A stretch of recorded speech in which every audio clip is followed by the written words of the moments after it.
Good afternoon, everyone. My name is Nese Swatiti from the Children's Institute at the University of the Cape Town, and I will be moderating this event. I am joined by Kave,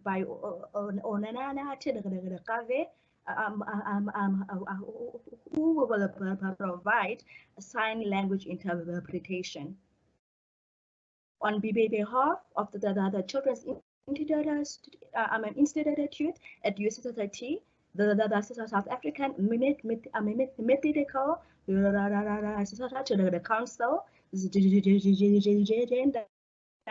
and Health Unit, the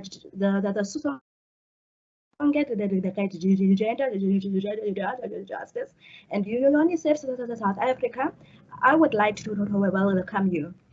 This is the fifth and final event in the series on the intersections between violence against women and children.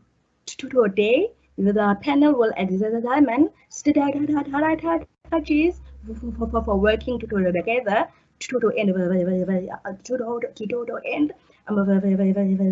violence against women and children. I would like to first invite Wessel Berg to briefly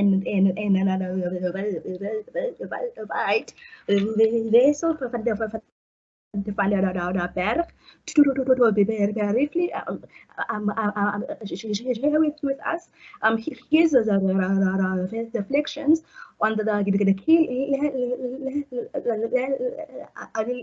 lessons from the previous events. Wessel Berg is the father of two young children. In his spare time, his curiosity about men and the care work has led him to work as a kindergarten teacher, the counselor, the researcher, and activist. His Twitter handle is at Vespresso. The current works as the children's rights and positive parenting unit manager at Sonka Gender Justice and the co-founder of the main care the global fatherhood campaign. Wessel, over to you. Thank you so much, Neziswa. It's really exciting to actually see how wonderfully this seminar series has come to fruition.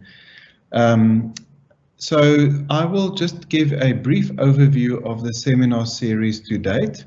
And firstly, I'd like to just share where I got these wonderful pictures from.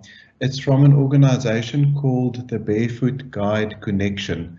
And I've put the URL up there. So for anyone who's interested, please go and have a look. They produce a wonderful resource for organizational change.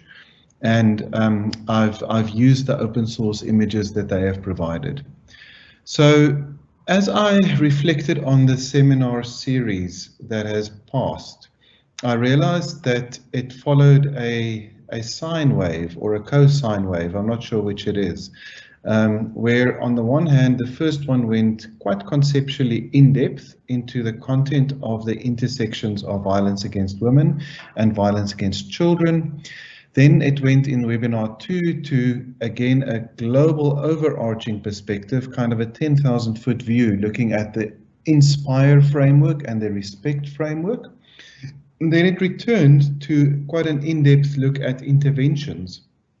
And then again, it swung up to looking at a national overarching perspective on the policy frameworks in South Africa. And today we will end with the webinar on collaboration. The first webinar on the 15th of September spoke about the understanding or introduced the idea to think about the intersections between violence against children and violence against women. And one quote from Lishlogonolo Makola was that she really emphasized the need to tackle gender inequality and social norms that drive violence against the background of the pervasive intergenerational use of violence.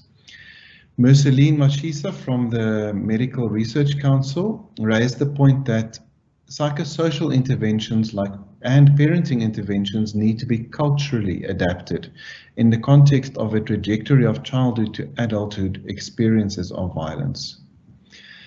The next presentation, as I mentioned, was at a global overarching perspective, and we heard Alessandra Guedes from the UNICEF Office of Research in Inugenti speaking about the INSPIRE framework, and she made a very powerful point about the need to identify the area of overlapping interests between the women's rights sector and the children's rights sector as a win-win opportunity.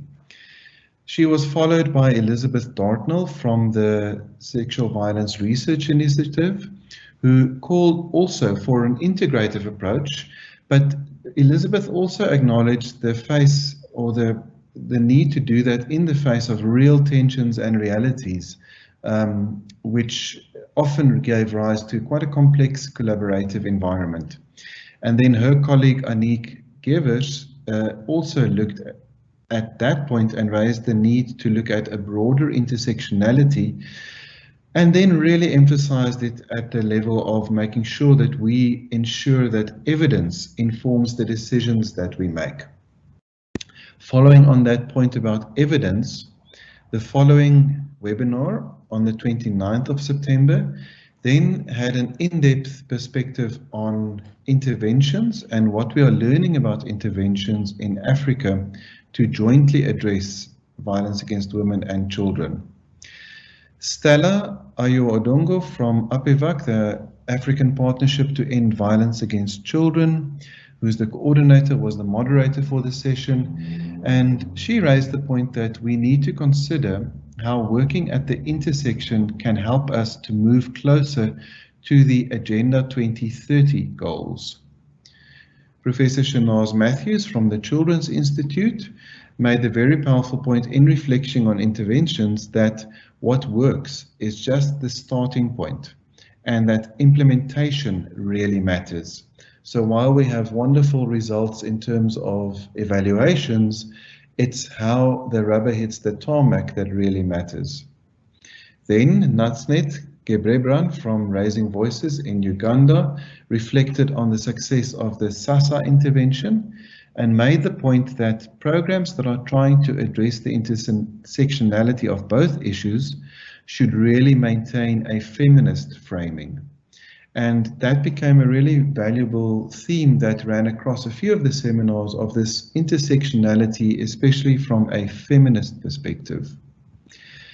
In the next presentation, my colleague Bafana Kumalo and my colleague Kayan Lung presented from Sonke Gender Justice, and Bafana highlighted some recent examples, especially quite concerningly, of impunity and instances where GBV was reported as being perpetrated by some of the leadership in our country, and Bafana raised his concern about that. Kayan presented an overview of the relevant policies that are applicable that could support the intersectionality, such as the current National Strategic Plan on Gender-Based Violence and Femicide, and then also raised the challenges that many of us are familiar with in the implementation of that plan, such as an adequate costing or an adequate consideration of the prevention and response of violence against children. Nwabisa Jamashai from the Medical Research Council shared some of her experience in working on research and program development that lie at the intersection. And a really powerful quote that I drew from Nwabisa's presentation was that both sectors have shown passion, and it gives her hope for collaboration. And we should now find ways of working together intentionally and with perseverance. Both sectors have shown passion, which gives her hope for collaboration, and we should now find ways of working together intentionally and with perseverance. And then that presentation was ended by Maaike Heybrechts from UNICEF South Africa, who presented the perspective of an integrated model of child empowerment and the need for a social compact to support the prevention of violence against children. She raised the very powerful point that the cost of inaction in preventing violence is just under 6% of GDP. So there is a real cost-saving imperative to preventing violence against women and against children. And then finally today we find ourselves at the point of working together to develop strategies for working together. Thank you so much, Neziswa. Thank you, Wessel.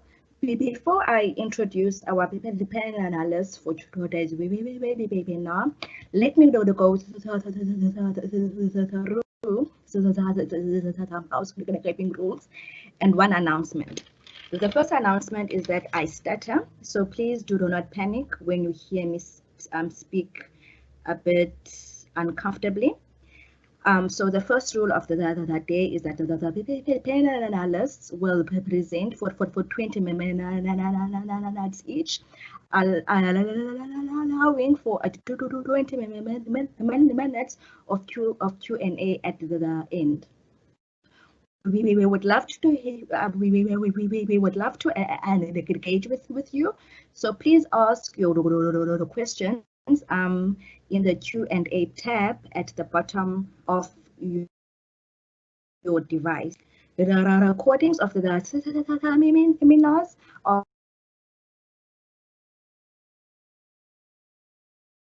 or available at in the announcement box.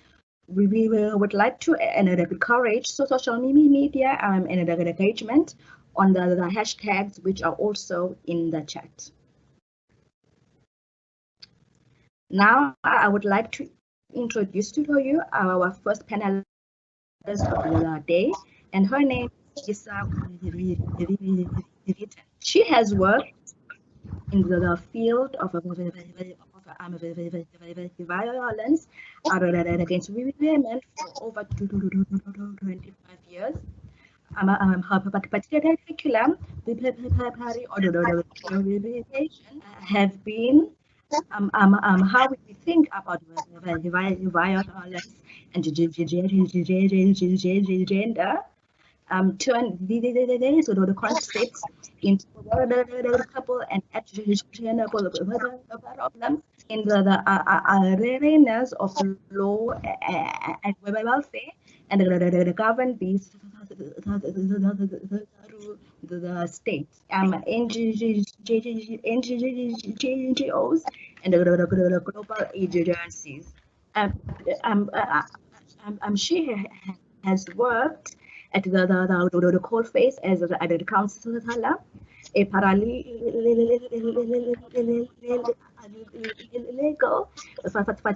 facilitator, and a technical advisor, and analyst, as well as from the more critical perspective of a researcher. Most recently, was the commission by the Department of Planning, Monitoring, and Evaluation to identify and set of courses addressing gender-based is currently working to develop a data story. She is based in the faculty of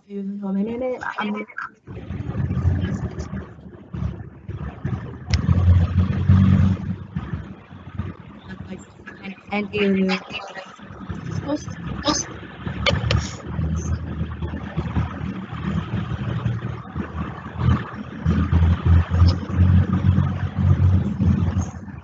will share with you.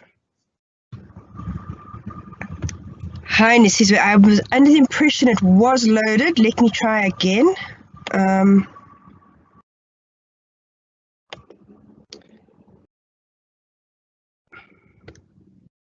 Okay, can you see it now? Nisizwe, can you see my presentation? Hello? Yes, we can. Okay, thank you very much. So what I'm going to... Hello, can you hear me? Yes, we can. Okay. You may go ahead. Thank you, Nisizwe. So what I want to really focus on is two issues. The one is the question of the politics of trying to fit together women, children, and violence.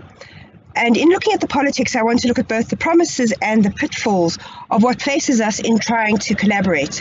So the first part of what I will look at will predominantly be in relation to the law, and from there I'll move into something very much more pragmatic, which will be shelters, where we can see how this framing translates itself into everyday programming.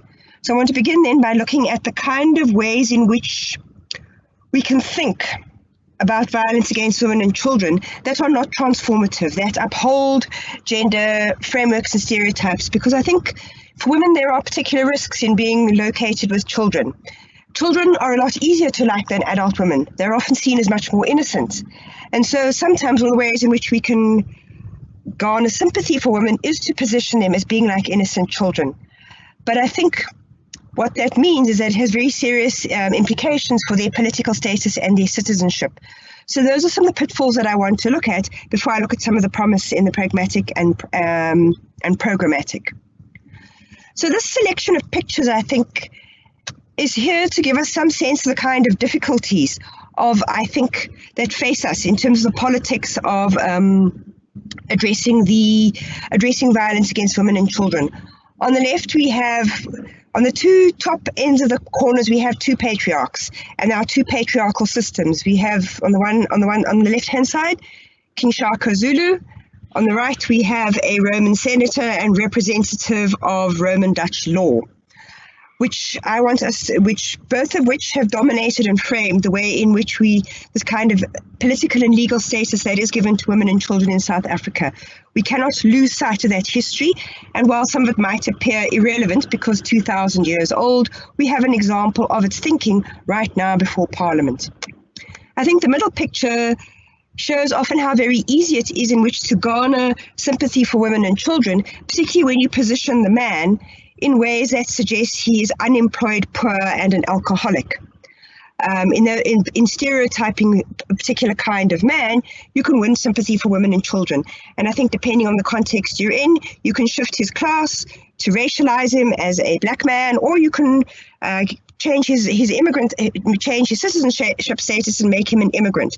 So you can use domestic violence in ways that can also work in profoundly othering ways against particular categories of men.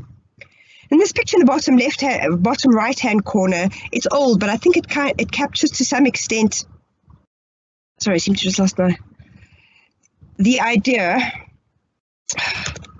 The ways in which I think when women were positioned as children, it meant that they could be disciplined like children. So here's a fairly classic example of spanking an adult woman as a little lady in order to teach her a lesson, and how I think domestic violence was in many ways made acceptable because we were dealing with women who had the status of children.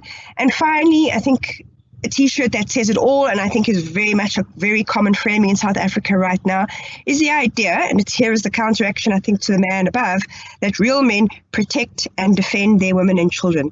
And I think that language of protect and defend, the way it positions men in relation to women and children, is profoundly troubling. We can hear it every day in a great deal of South African discourse. And I want us to just keep that at the back of our minds when we think about how we politically position and think through this work in relation to policy. So I think just to start with questions of women's legal status and capacity. And for a long time, women and children have had the same legal status and capacity.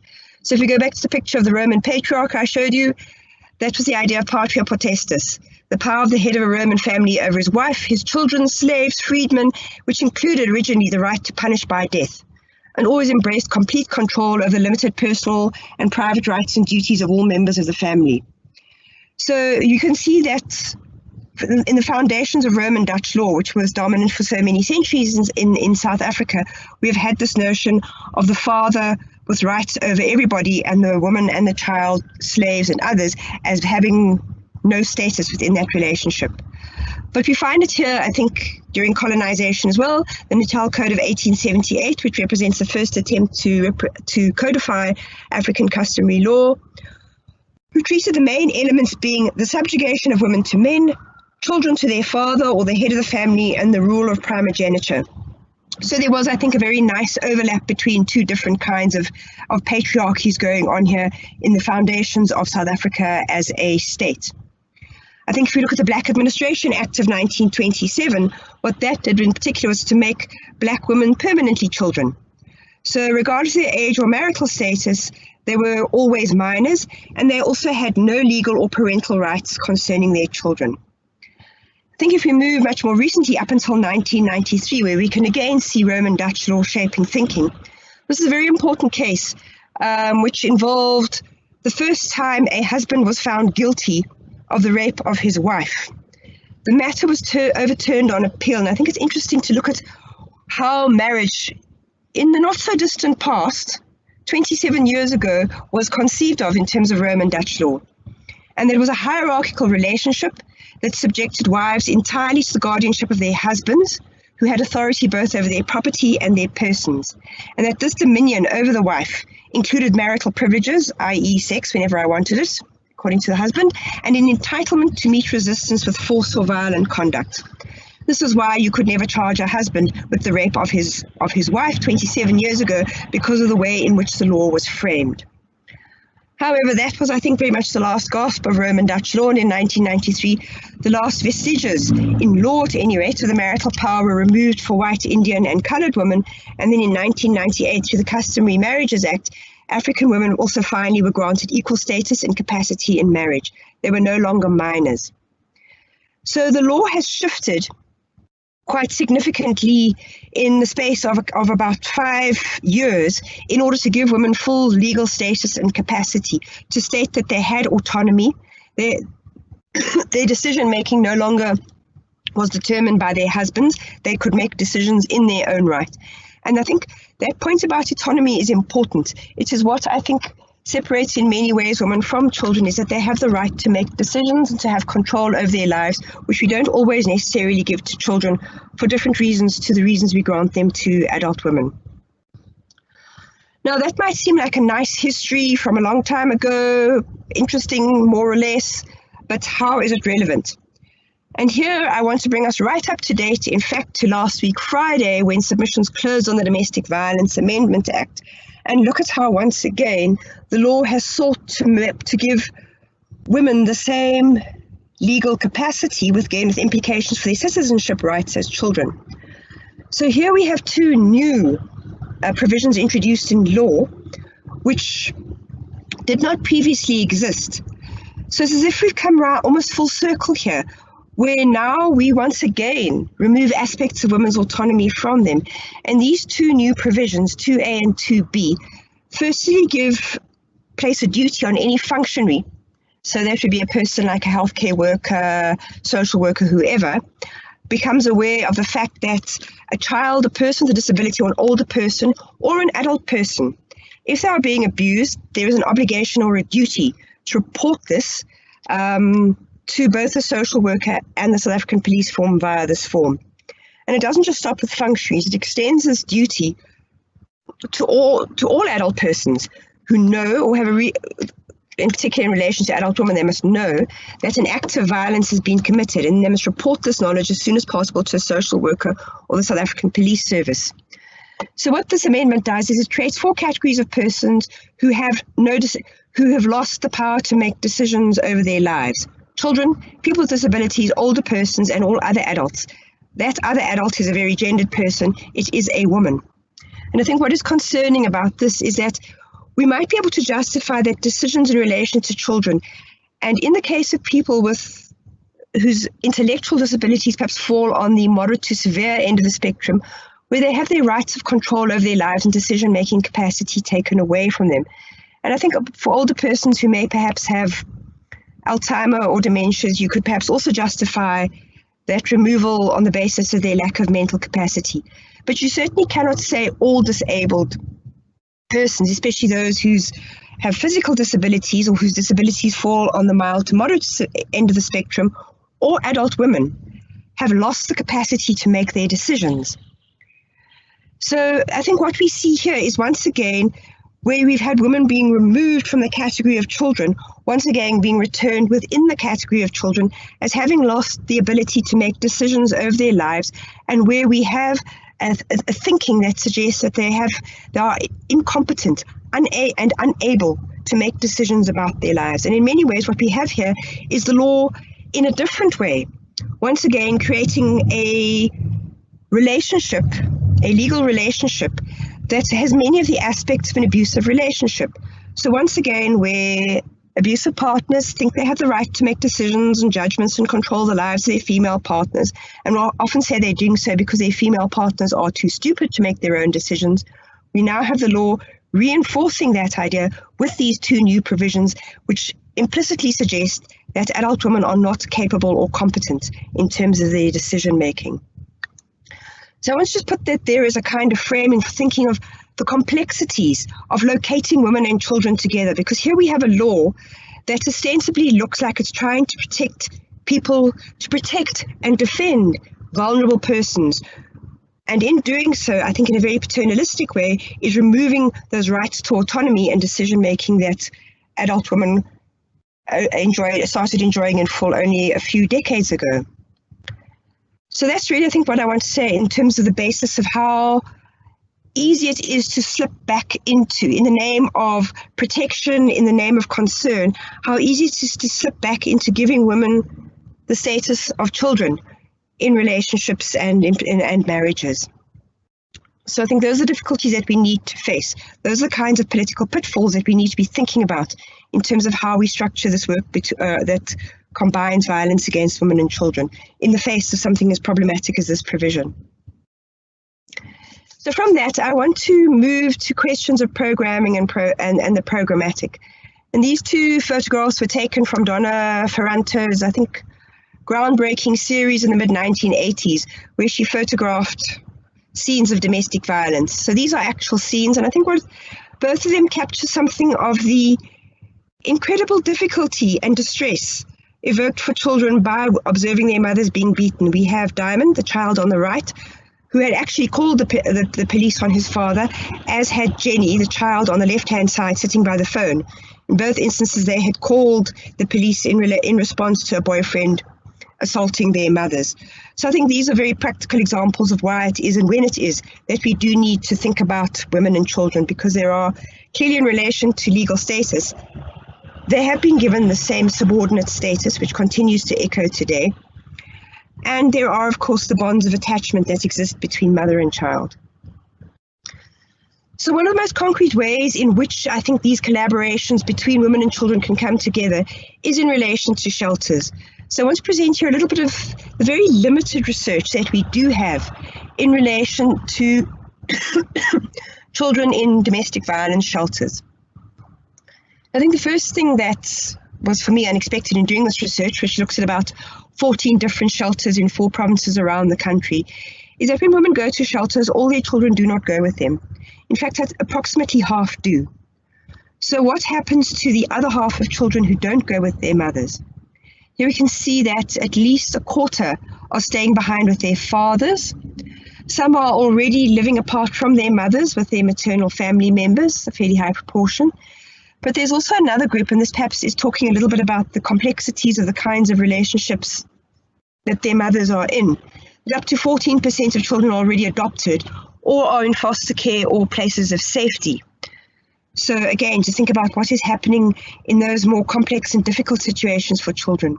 While the remainder were living with paternal family members, or there were adults living independently, or I think what was a little bit more concerning in terms of the legal protection of children is that they were either living with neighbors or in other unspecified circumstances, meaning that there were a portion of children who we did not know what had happened to them while their mothers were in whose care they were while their mothers were in the shelter. So I think the question, and this obviously goes to how do we think about how we collaborate here, is why were women put in a position where they could not always bring their children with them? And sometimes it's had to do with them being evicted from the household, thrown out by their partners and told not to come back. Sometimes with some of the older children, but not the younger children. And sometimes they were forced to leave at very short notice or stopped from taking children when they left. So this creates, I think, considerable complexities, I think, in how one then thinks about programming for children. And I think where women have not been able to take their children with them, and one could see this in, I think, some of the case files from the children, the impact on the child of not being able to be with their mother and the consequent anger that they may develop towards their mother as a result. I think there are also a portion of women who are quite clear that they don't have the means to look after their children. And there are also, those who have reached a point where they feel they are no longer capable of caring for their children. And there are also examples of where children don't want to leave and they choose to remain with their fathers or already living apart from their mothers. So quite clearly thinking about how we deal with the question of children, their mothers, their fathers and shelters is not quite as clear-cut as we might initially think. The other point about children in shelters is that they are young. More than 3/4 of them are under the age of 12. So about 4% are still under a year, more than half are under 6, and about 1 in 5 are under 12. Now this, I think, is in some ways a bit of an artifact of some of the difficulties that are faced by shelters in terms of how they accommodate children. I think here is where we need to think very carefully about the pragmatics and the programming of children's programs in shelters. And I think the first problems that one confronts are the questions of admitting children. So I think some of the things that one can see with shelters is that to take a child, especially one that has started school, to disrupt their life, to flee somewhere, to take that child out of school, not be sure how long it's going to be out of school, not sure how to be able to think about what sort of kind of transport you're going to have to take the child back to school. If you've had to flee and are fearful of being found by your partner, clearly he will know, go to school, and I will find the child, and from the child I will then trace the mother. So I think there are some very complicated questions around schooling, how we accommodate children's schooling, how we try not to disrupt it in relation to the ways in which they can be admitted to shelters. And I think what one sees at some shelters, in an attempt to address the problem, simply don't take children of school-going age, and so children are then left behind with their fathers or with somebody else, which again I think is which is far from ideal. The other issue, I think, is also that of boys, and I think especially adolescent boys. There are almost no shelters who will take adolescent boys. There are a range of reasons for this. Some of it is because they may themselves, by the time they hit adolescence, have developed quite serious behavioral difficulties. They may, as a consequence of what they've observed between their mother and her partner, they may themselves have been subject to physical violence and may themselves be acting out. There are also sometimes concerns around boys and sexual abuse. Some shelters will not even take boys from the age of 8. But I think there are some very difficult and complex questions we need to think about of the consequences of boys being left behind by their mothers. What is that saying to boys? How is it perhaps potentially reinforcing the idea that they are difficult and abusive and that they cannot be managed? What are the more practical ways we can think about how we can allow boys to be with their mothers and their siblings, who often mean a great deal to them? What does that mean for the way we design and run shelters and perhaps provide family housing? The other question I think that also becomes of serious concern is where you have children whose disabilities are severe to profound and require a high degree of care. this is something that no shelter can offer, but it does mean women who are being abused, who do have children, who have those difficulties, often have nowhere to go and very little assistance. So I think those are some of the complexities that are faced, I think, in terms of how we think about admitting children. Then I think if we look at funding and programs, here again we have a set of challenges. Firstly, I think domestic violence shelters were set up for adults. And one of the oddities of this is the way that they then get funded through the Department of Social Development. And social development has two different directorates: Children's Services and Victim Empowerment, the Victim Empowerment Program Unit. Victim Empowerment Program funds adults, Children's Services face children. Therefore, children in shelters funded by the VEP program do not get funded, and the VEP does not provide funding in order to bring in any specialized assistance, counseling, or other programs for children, because that is not what they fund. So what we have here is a strange lacuna that is being created that means that children come into shelters and they can be quite invisible, to the extent that in one of the costing models I looked at, they had not even costed food for children because it had simply been forgotten that they came with their mothers to shelters. I think the other area where there is another gap is questions around, and this goes to mothers' health as well, is children's health. So I think, like their mothers, they are often admitted to shelters with abuse-related injuries. And there are also, I think, children who have help, who again, in relation to disability, require help with speech and hearing difficulties, and some who might have somewhat more serious psychological disorders such as schizophrenia and mental intellectual disabilities. Again, because there is this disconnect between a child and an adult's program, there is a gap in terms of the kind of help and collaboration that is happening there. And then I think just to conclude with that example of some very concrete practicalities that need to be thought through in terms of sheltering and how we think about both mother and child, I want to look at some of the messy ends, the kinds of very, again, concrete areas of overlap that we've not thought about that again become very complicated in relation to violence against women and children. The first is, I think, the lack of recognition of diversity of relationships and families. Very often, violence within relationships is framed in ways that are both heterosexual or heteronormative and cisgender. So there's very little recognition and discussion about domestic violence in the context of lesbian, queer, and trans relationships. The questions of how those relationships are recognized and dealt with in shelters. But I think even less is known about the children that are part of those relationships. And I think for many years there have been those difficulties around if the fear of losing custody if you are in a lesbian relationship and there is abuse, that may have diminished over time, but I think there are some real questions here that haven't properly been grappled with. I think the other area that is not adequately thought about in relation going back to the law are questions of divorce, custody, access and maintenance, and the ways in which children's rights can sometimes come into conflict with women's rights, or children can be used in what we can call tangential abuse to continue having access to the mother and to abuse her.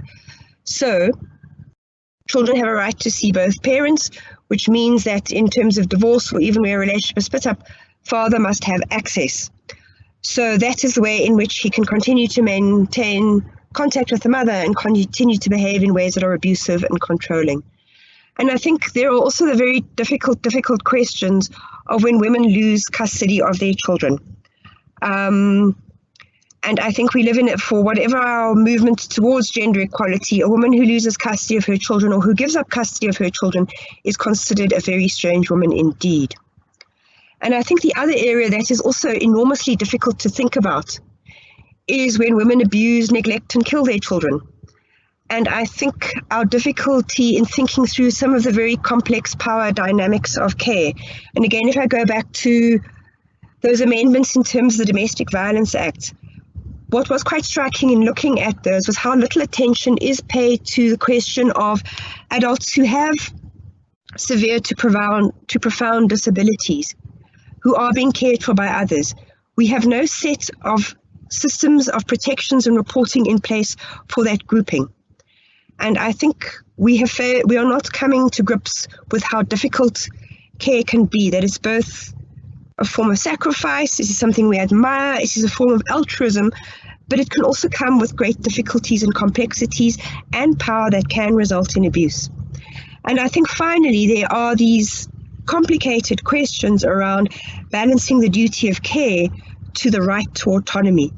And the politics of this is something we have to always think through in order to not lapsing back into these ideas that women are as innocent and as defenseless as children and therefore need to be protected in the same ways. So the challenge, I think, is to recognize when the women and children's interests coincide and when they do need to be kept separate, and how we then think about how they may potentially compete. So I'm going to end there. Thank you. Thank you so much. Today we will all try and make sense of all of this, and together Dr. Chandre Gould and Diketso Mufamadi, and they will do the presentation together. Dr. Gould is a senior research fellow in the Justice and Violence Prevention Program at the Institute for Studies. She has a PhD from Rhodes University. Her work focuses on violence prevention and criminal justice in South Africa. She was an editor of South Africa crime for 10 years, and has written numerous books, monographs, and articles on violence, including and bad. The life stories of violent offenders. She is a co-PPI on a project to assess the impact of combining parenting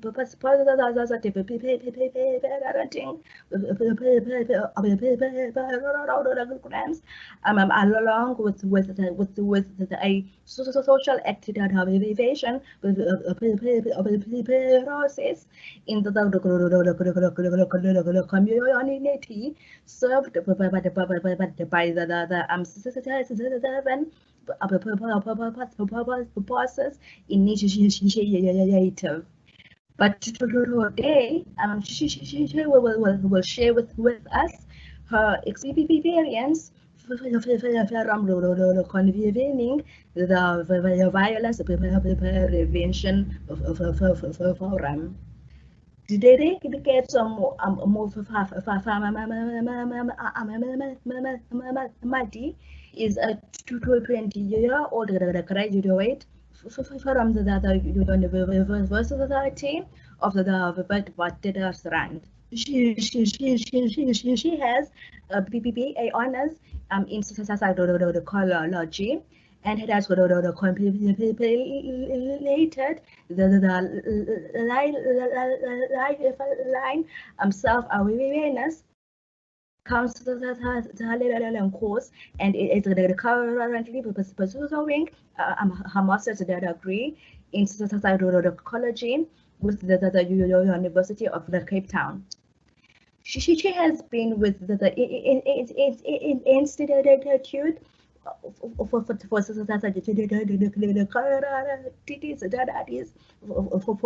for 4 years as a researcher, and her expertise lie in corporate punishment, in parenting programs, and violence prevention. Chandre and Dix, you may address us. Thanks very much, Ms. Izwe. And good afternoon, everybody. Thanks so much, Lisa, for your always insightful and fantastic presentation. So I'm going to speak for a few minutes, and then probably about 5 or 6 minutes, and then my colleague Diketso will speak, and we'll end with a short video. Last week, Dr. Narbisa Shai spoke in the 4th webinar in this series, and she said we must take a decolonial approach.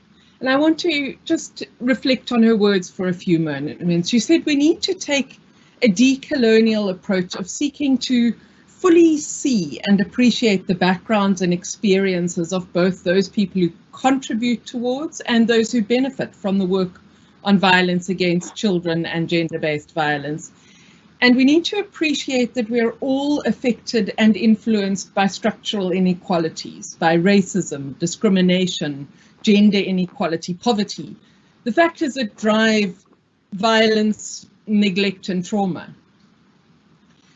Now, these experiences of racism, of violence, of inequality lie just beneath the surface of our interactions with one another. Every time we send emails, host seminars, discuss policy, or the allocation of resources and changes to laws.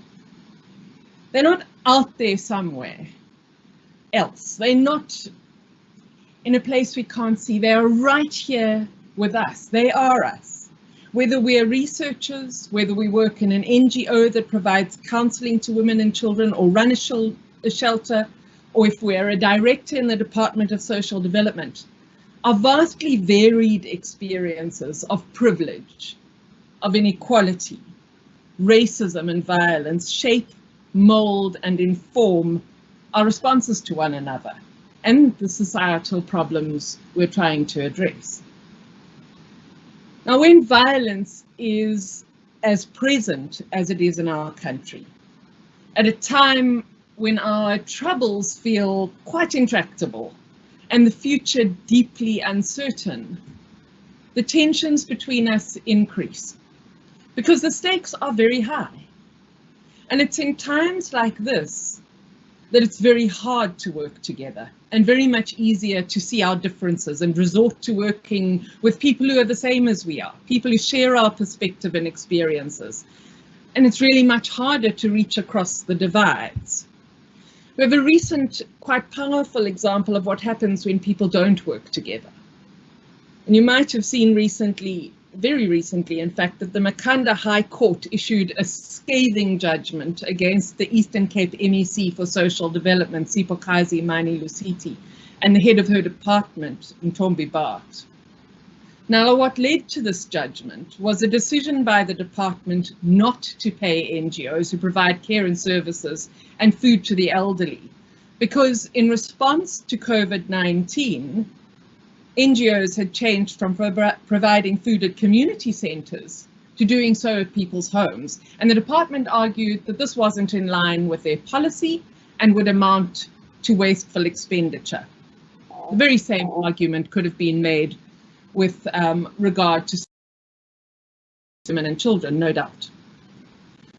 Now, the court and the media vilified the MEC and the HOD, outraged by what appeared to be a deeply callous and uncaring act. But I suspect that this is also a story about failed relationships and about the fear that Bart and Mani-Lusithi felt in making a decision that they probably believed would bring them into conflict with the Auditor General. Why is this a failure of relationships? Because if the NEC and the HOD had had a good relationship, chances are they would have sat down together and thought this through. Maybe they would have picked up the phone and called the person in National Treasury who's responsible for the Department of Social Development and asked a question. You know, can we fund NGOs providing services at home? And I have no doubt a different decision would have been reached. And if the HOD and her department had a good relationship with NGOs, they might very well have been able to find a solution together and save the stress and the cost of a trial. Now those bridges have been burnt, the department's been shamed, and the relationship between DSD and NGOs is going to be strained for a long time to come. Fixing this would not have cost extra money, just a dedication to relationships, which would have enabled us to empathize with each other's experiences, understand each other's differences, and find solutions that benefit both the people that government and NGOs are intending to serve. So over the last 6 years, the Violence Prevention Forum has been building bridges and relationships across sectors, guided by a clear intention: to use the knowledge that we have and the knowledge we are still gathering to improve our ability to work together across sectors to reduce and prevent violence, despite and because of our differences. Now, I'm not here to sell you something or to promote ourselves or to promote the process we convene, but rather to share what we've learned about what it takes to bring people with different agendas, different ways of working, different motivators together to create something entirely new. And what we've learned is that when we're working together with people who all agree, who share the same values, then we don't need as carefully planned, carefully convened, facilitated process. It's when we don't think in the same way or share values that this is absolutely vital. The women's sector and the children's sector are different in many ways. While the violence experienced by women and children often takes place in the same spaces at the same time and impacts the lives of women and children, as Lisa has explained very clearly, women are not children. Their needs and experiences are not those of children. And while their lives might be inextricably linked to those of their children because of the burden of care carried by women in a society where there is no gender equality, there are also good reasons why we might at times need to focus on different things from different perspectives. But we, the people who work on gender-based violence and violence against children, you and me, many of us on this webinar, can't afford to work against each other. We can't compete with each other or dismiss each other. And we simply have to find ways to stretch the resources that we have as best as we can. I'm going to hand over to Diketso now to tell you a little bit about how we've been working. Thank you, Chandre. It has now been more than 5 years ago that the Institute for Security Studies and UNICEF asked ourselves why we were still so far away from large-scale, evidence-based violence prevention programs, despite the years of research and investment. We wanted to know why there are graveyards full of pilot projects that have been tested at great expense and involve real people. We concluded that researchers don't understand the pressures faced by policymakers or the questions that they need to have answered. Likewise, policymakers don't always understand what NGOs need or how to interpret or use research findings. There are very few opportunities for us to talk, plan, and share together without the dominance of hierarchies of power and knowledge being a barrier. All of these sectors have a vital role to play in preventing violence, but we are not going to progress unless we start to understand and listen to each other, share experiences, and find ways to collaborate in the real sense of the word. There were very few opportunities for people from these sectors to meet, get to know each other, and find common languages for our challenges and our solutions. So this is what gave birth to the Violence Prevention Forum. We started in 2015 as an experiment. For more than 5 years, we have been creating a unique space where policymakers from National Treasury, the Department of Health, Social Development and Education, and the police can spend time with community-based organizations and researchers. We don't hold meetings like conferences or webinars, and we have very few formal presentations. We are an evidence-based forum grounded in an understanding of the importance of empirically generated evidence. A formal evaluation of the Violence Prevention Forum has been undertaken to understand how and why it works. Why is it that we are finding ways to work together and understand each other despite the differences that Chandre has referred to? The evaluation identified 4 enablers for the Violence Prevention Forum's success in facilitating the use and sharing of evidence. All 4 of these enablers are equally important. So it all starts with our values. We are guided by 7 values that have been agreed by government officials, NGOs, researchers, business people, development partners, and international organizations that share this space. As you can see, these are commitment and courage, collaboration and partnership, fun in the way in which we work with one another, active listening, deep democracy, empathy, and respect.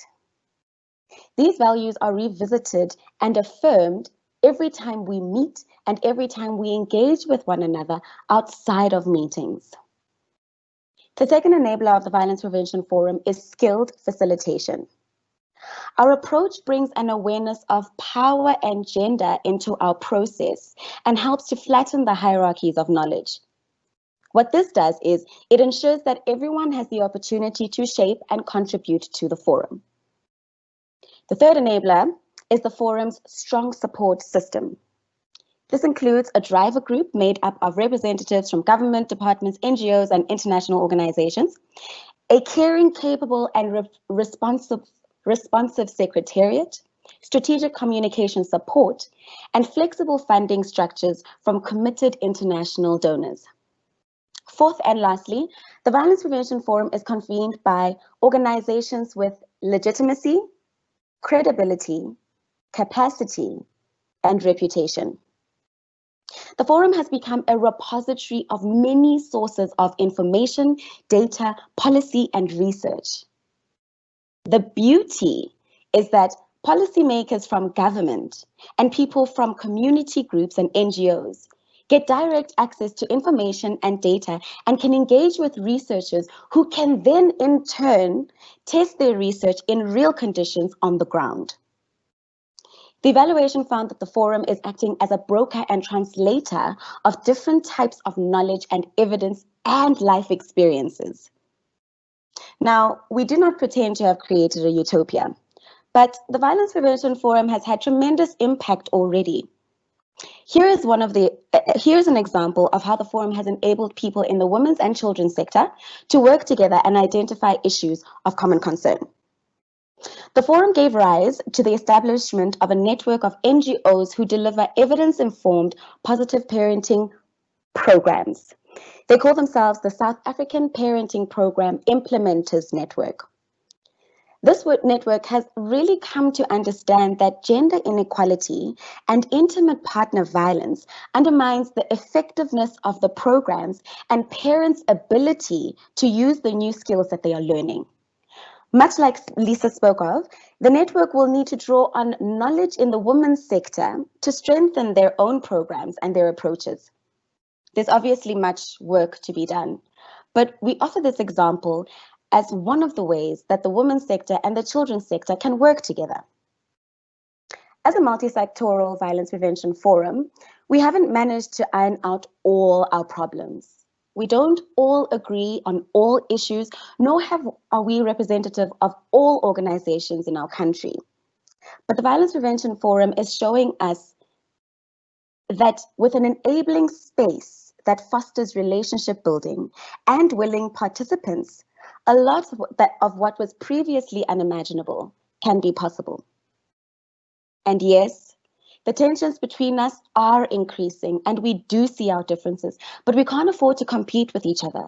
We must find ways to speak to one another. But you don't need to hear it from us as the conveners.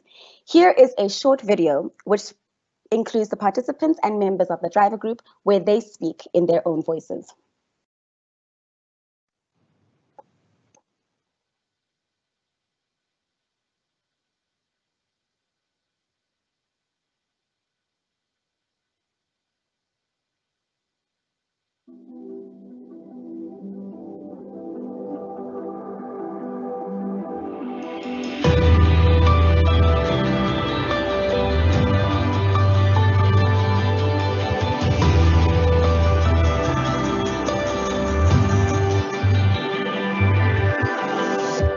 2015, researchers, NGOs and government officials came together to ask some hard questions.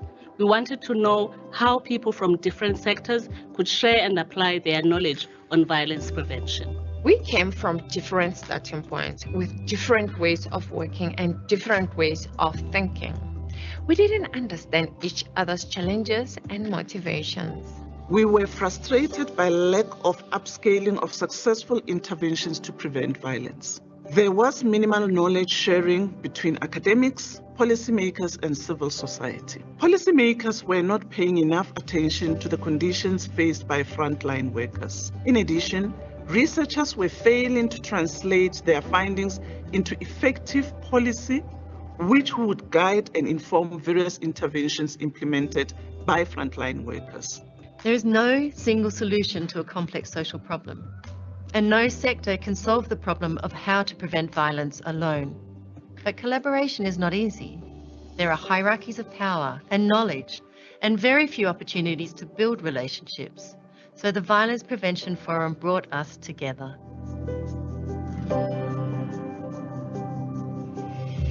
We created a unique and safe space where government, community-based organizations and researchers can connect with one another. We have begun to understand NGOs where the need is always greater than our ability to respond to it. And researchers and NGOs are beginning to understand how complicated it is to govern. We focused on building trusting relationships, and we learned to disagree in a constructive way. We found a collective commitment to break the cycles of violence. What actually makes Violence Prevention Forum so powerful is the practice of deep democracy and active listening.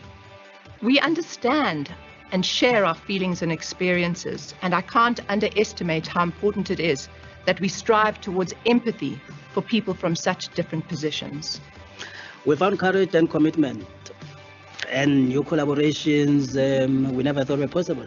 We've done an extensive evaluation and found that Violence Prevention Forum has 4 main drivers of success.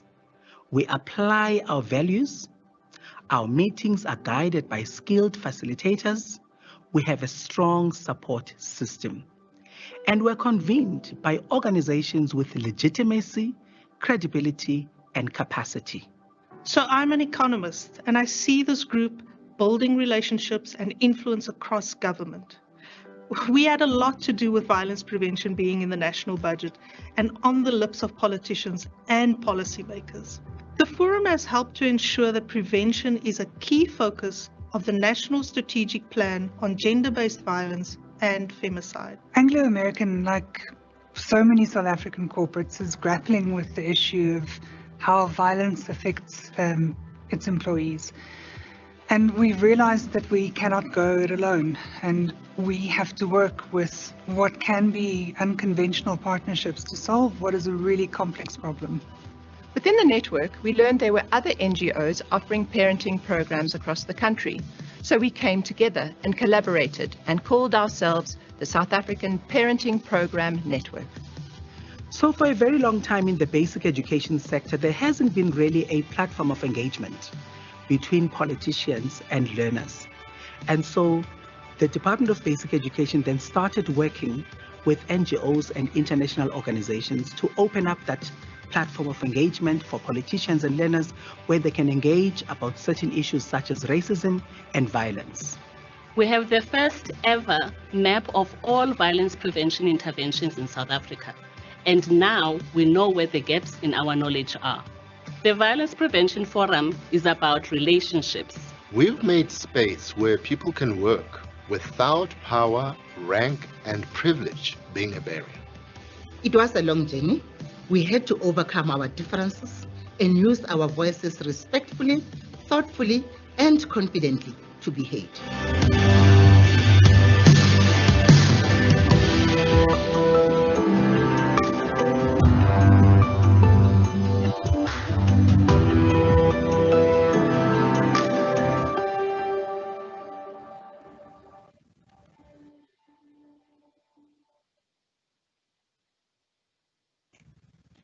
Indeed, we can do so much and achieve so much more and go so much further when we are working together as opposed to working in our little corners. Thank you so much, Chandre and Diketso, for your sterling presentation. And thank you, everybody, for staying with us. We would love to hear your comments and questions in our Q&A tab. So now let us move over to our questions. And I am just trying to find them. Questions for Lisa. We will begin with you. The first question is, regarding the Domestic Violence Amendment Act, who is the target of this law? Is it women or is it social workers and the police? The law is intended to, firstly, I think, encourage everybody to get involved in addressing domestic violence, and clearly that's important, but I think what the law fails to really grapple with is the question that we don't all bear the same responsibility and nor can we get involved in the same ways. So I think it's sometimes lumped together, and I give the example of turning women into the objects of surveillance, where all of a sudden now their friends must report and break their confidentiality and their trust with their friends in order to go to the police and report that they're in an abusive relationship, whether the woman is ready or at a point where she wants to report yet. So it's trying, I think, to get a whole range of stakeholders in one way or another to get involved in domestic violence. That is important. Domestic violence is not purely a policing and courts problem, but I think some of the ways it's done has missed the boat a bit. So different aspects. Okay. Okay. I'm going to pose to you your second question, and then I would like for Chandre and Diketso to be on standby because I will go to them next. Lisa, your second question is in regards to femicide. It reads, many families are aware of the abuse. Also, because of the children that witness the violence and might become victims or perpetrators in future relationships. Could it be that the act is useful in that regard? I think some of the act could be useful in that regard. The provisions I've singled out that place duties on everybody to report, I think are profoundly unuseful and have the opposite effect. And I'll say why for a couple of reasons. The first is that there is nothing offered after you have been reported. You fill out a form, you give it to a police officer and a social worker, and that is it. So all that is happening is there are mounds of paperwork being collected. It's not being it's a negative duty. It's not positive in the sense of asking people to do anything. Now there are portions of the act that do try to create those positive duties, and I think those portions are useful and should be maintained. These extraneous bits where you merely report for the sake of reporting or because you can are entirely unhelpful. And I think if you weigh the fact that they offer nothing against the great intrusion they represent on women's citizenship, then I think you really have to ask if it's worth it. You know, to report is to introduce a power dynamic. So, you know, for many women who are in abusive relationships, initially they may not be sure what is going on in their relationships. They confide initially to a friend, to a family member. They perhaps test out what is happening. What do you think? They may not yet be at a point where they're able to say, I am being abused. And in many ways, what we are doing is preventing women go through that process where they lose hope and start to think, I now need to do something more serious than simply forgive him or give him another chance. We take that away from women. And secondly, we cut them off from services for help because they will need to know that if they tell their friends this, their friends will have to go and report them. That if they go to a social worker or a psychologist for help, what they say is not in confidence. So it could have quite the opposite effect. So I would say that's why my suggestion, remove those negative things, those negative duties which have no result, and rather emphasize on the positive of what it is that we can offer women that will enhance their decision making, that will give them a wider options. So for instance, something like getting the special housing needs policy in place. Government has been sitting on that since 2015. Yet if they were to implement that, it could really enable and enhance women's decision making, because they wouldn't need to worry about where do they have to go, where can they go if they need to exit an abusive relationship. So I think the challenge is to get legislators to think about how you enhance the capacity to make decision making rather than to emphasize provisions that take away your control over your life. Thank you so much, Lisa. I just thought that now it would be a great time to hear Chandre and Dick's pertaining how the violence prevention forum space may be able to get that joint programming in action. Chandre and Dick's, can you please advise us?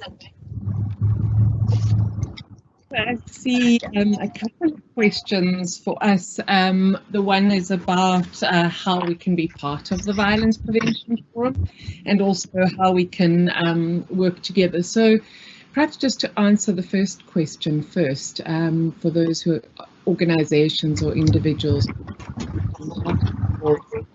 The criteria for participation, I mean, is that organisations need to be delivering an evidence-based primary prevention program or evaluating a program that they're delivering. For academic researchers, it's people who have special expertise in understanding violence and its prevention and response to violence, of course, and particularly academics and researchers who are engaged in the evaluation of programs and interventions. So if you fall into either one of those categories, you're more than welcome to contact Diketso or myself and have a chat about the forum. We'd love to hear from you. I think what the forum has been doing over the last few years is following a path, quite a winding path really, to figure out where the possibilities are to work together, and interesting things have happened. So for example, one of our colleagues in the Department of Health, who's a gender focal point in the Department of Health, has started bringing in parenting programs to provide input into workshops with officials from the Department of Health. And there are other examples. We've also been looking at what is required, what's the kind of design required in order to enable multifaceted, multi-sectoral teams to work together in communities to prevent violence. So we are grappling with a number of really difficult and complex questions. There are no simple answers, and there's nothing I can pull off the shelf to give anyone who's wanting to do something. But I believe that with every meeting that we have, we're deepening our understanding of how we can do this better together. Dix, would you like to add? No, Shah, you have covered everything. Just to say, number one, our website link has been posted in the chat. Thank you, Lucy. And second, I'm pretty sure that you can get our email addresses from Lucy or anyone from Children's Institute as well. So Chandre and I will be looking forward to those. Thank you so much. Now we are going to move straight over. I'm going to invite back Wessel because we are nearing the end, and he will take us through an activity that is going to summarize our key learnings. Wessel, over to you. Thank you, Niziswa. I hope everybody can see my screen. I just posted in the announcement also a request for you to go to, so all of the attendees to go to on either your phone or your computer to go to www.menti.com and to use the code 6621595 and to answer the question that is on the screen right now. And as soon as we see people starting to answer the question, we would see the answers appear on the screen. So I'll give you a few moments to type your answers.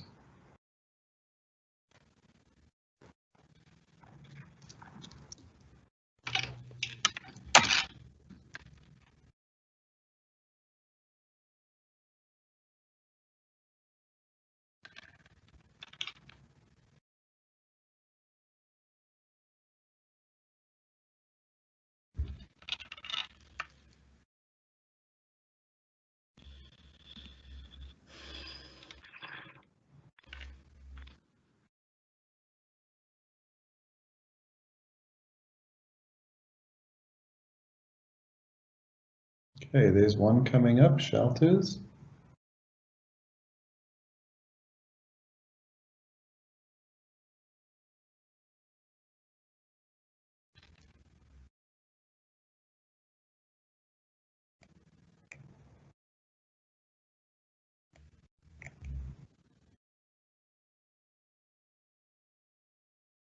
Dialogues that include relevant sectors.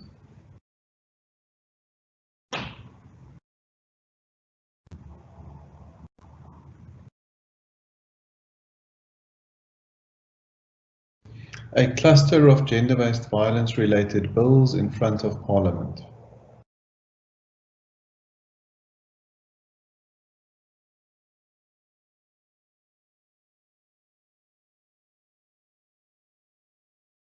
A national strategic plan.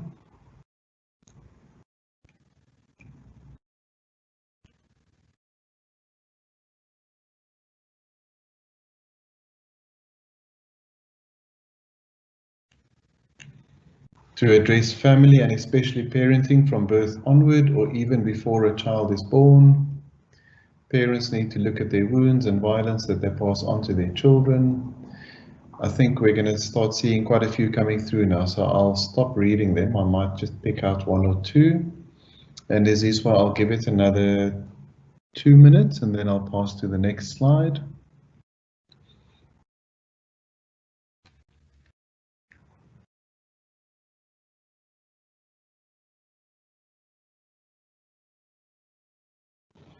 So I can see some themes about collaboration, cross-sectoral work,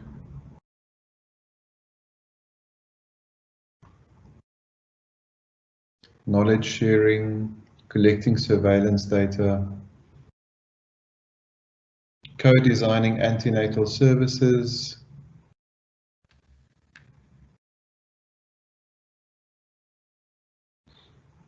and I think what's interesting is also prompted by the Violence Prevention Forum to see the workshops in secure or closed environment. So actually creating a space of safety for shared reflection.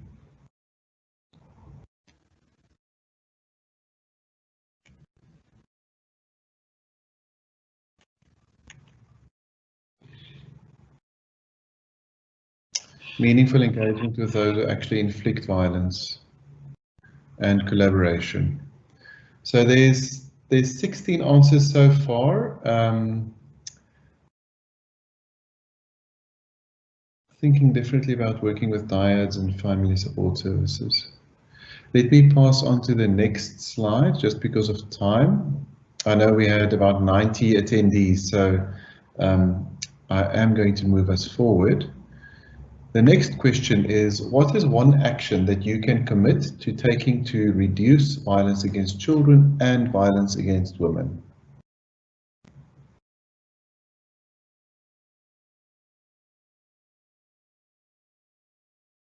So here we're actually asking you, what is one thing that you think you can do?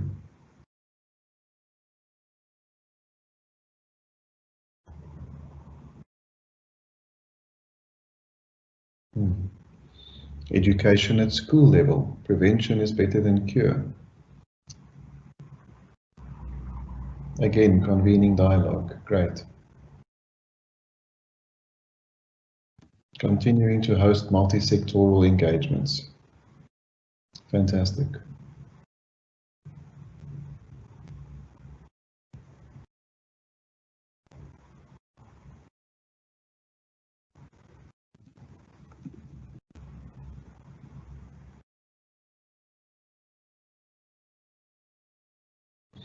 I think I could maybe prompt here to think about not only your professional life, but also in your personal life and in the community surrounding you. Not hitting children.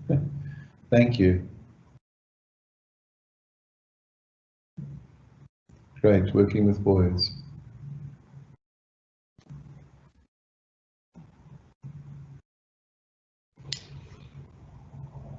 Okay, just keeping my eye on the time, Lesiswa. I'll give it another 1 minute or so.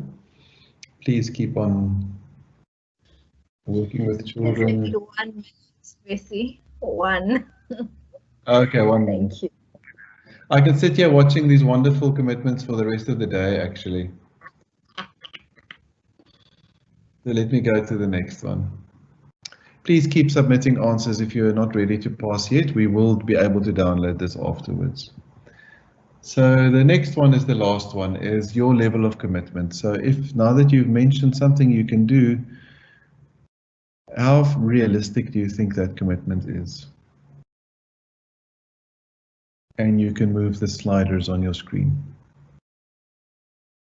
5 out of 5, great.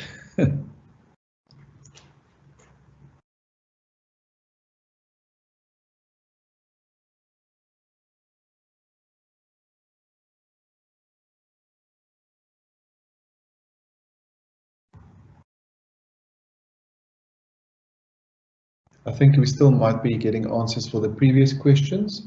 So Neziswa, I'm happy to pass back to you, and I would like to ask attendees to keep on answering the questions, and we can share the results afterwards. So yeah, I think we've run out of time on this one. What I can say, with just a final comment, sorry Neziswa, is to say that it seems like people are more confident to commit in their workspace than in their community or in their personal life, which is really interesting on a sample of 10. That's actually equaling out. Over to you, Neziswa. Thank you. Thank you, Bessie. I also find it quite interesting. I would say that we need to work on our personal lives and then also on our work lives. All right. So finally, before I invite Shanaz, so Professor Shanaz, to give us the closing remarks, I would like to invite you to please check the chat box. We would like you to do an evaluation of the series on the intersections of violence against women and children. I will give you just 30 seconds to do that while I ask Shanaz to get ready.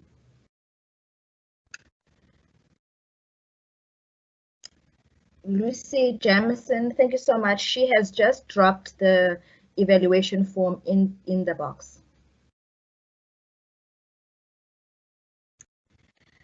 Thank you, everybody. We are about to wrap up. The webinar link will be shared on the Children's Institute website. Thank you all for staying with us. Before I hand over to Professor Shanaz Matthews to say a few words in closing, I would like to ensure once more that you are indeed opening the link, and thank you in advance for that. Shanaz, over to you.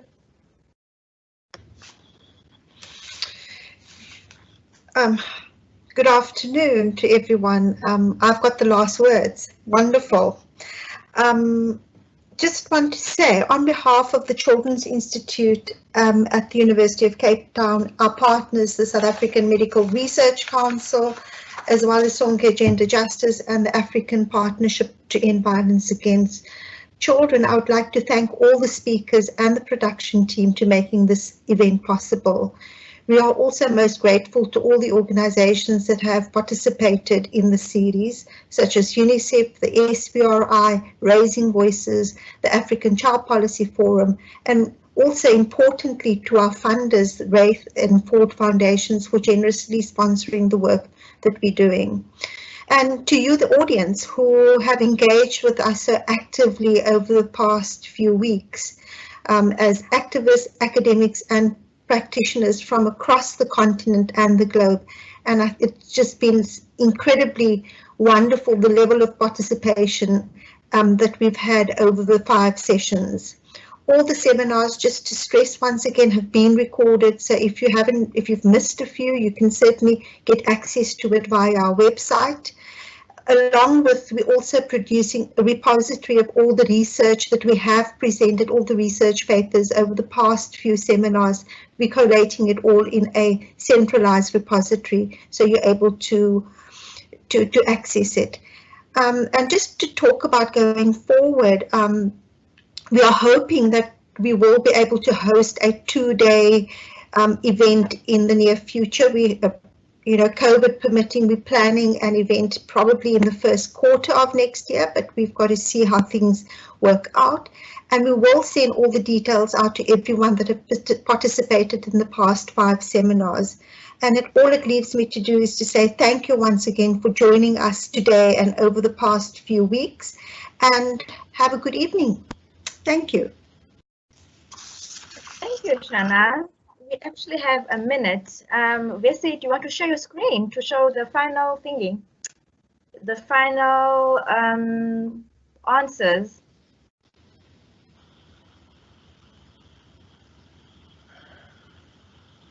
Sure.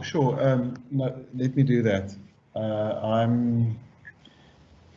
was busy downloading it, but so we will be able to share it. Let me just share my screen, and